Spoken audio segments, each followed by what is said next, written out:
Hello, Harrisburg. How are you today? Good? Namaste. यो कार्यक्रम organise गर्नुभएकोमा BCH, BCCPA लाई धेरै धन्यवाद दिन चाहन्छु र हाम्रो महान चाड तिहार र दशैंको अग्रिम शुभकामना यहाँलाई म दिन चाहन्छु।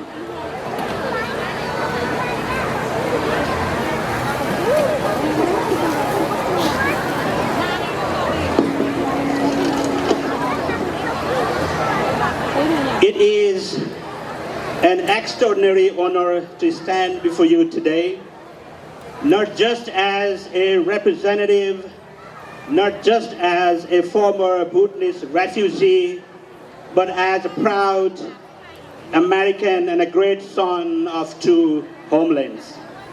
We gather today in the Commonwealth of Pennsylvania, a land soaked in the ink of history and the sweat of revolution. It is right here that the Declaration of Independence was signed.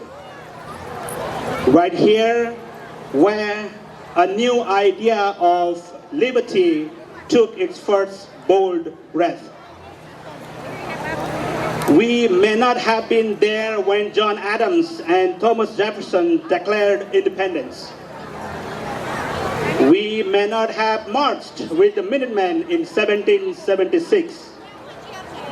We may not have stood at Gettysburg or crossed the Edmund Pettus Bridge, but we are here now. And today, we are fighting new wars, not of muskets or cannons, but of justice versus indifference, inclusion versus exclusion, belonging versus bigotry. We fight against poverty in our neighborhoods. We fight against systems that overlook our contributions. We fight for universal health care, quality education, fair housing, equal opportunity, and most of all, for dignity. We must rise to the promise of who we are, a nation blessed with unmatched wealth and opportunity, and a responsibility to ensure that no one is left behind. Over 30 years ago, many of us were forced to leave Bhutan, stripped of our homes, our rights, and even our nationality. We came here with wounds, yes, but also with wisdom, work ethic, and an unstoppable will. And in towns like Harrisburg, in the rolling hills of Pennsylvania, we found a second chance. We work hard, not just for ourselves, but for this country.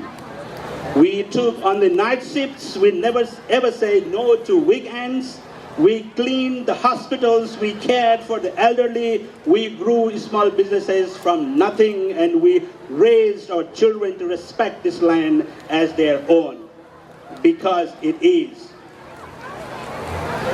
But alongside these successes, there is a pain that has never left us, a pain too many of our fellow Americans do not see.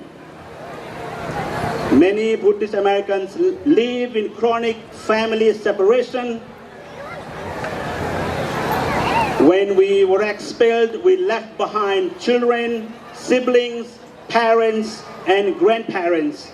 Many never saw them again. Some of us lost our parents or grandparents while they were still in Bhutan. Yet, even as American citizens, the government of Bhutan continues to deny the right to attend their funerals, to hold their hands in sickness, or to say goodbye in person. There are mothers right here in Pennsylvania, who have not hugged their children, their son, in decades. There are fathers who still dream of hearing their daughters call them Baba. And there are families whose loved ones are in Bhutanese prisons. inhumanly incarcerated, some serving life sentences for nothing more than speaking out for their basic rights. To our elected officers, the Bhutanese American journey is a modern chapter in American story. We are not outsiders. We are co-authors of the future of this state and the nation. From refugee camps to factory floors, from classrooms to legislatures, we are rising. But let us rise in responsibility. Let us serve this country with the same devotion we once gave to our ancestral homeland. Let us remember, democracy is not inherited, it is practiced. And as President Abraham Lincoln reminded the nation on the November 1863, right here in Pennsylvania at Gettysburg, on a battlefield still wet with blood of the Civil War, our government must remain of the people, by the people, to the people, for the people.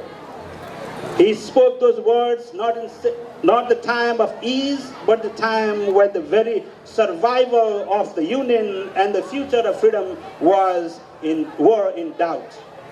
We, the Bhutanese Americans, understand that struggle. We may not have seen that. We may not have been there at the founding of this nation. But we are here now to help perfect it. And that, my friend, is a historic duty. Let us walk forward together with gratitude, with hope, and with purpose. Thank you. God bless America.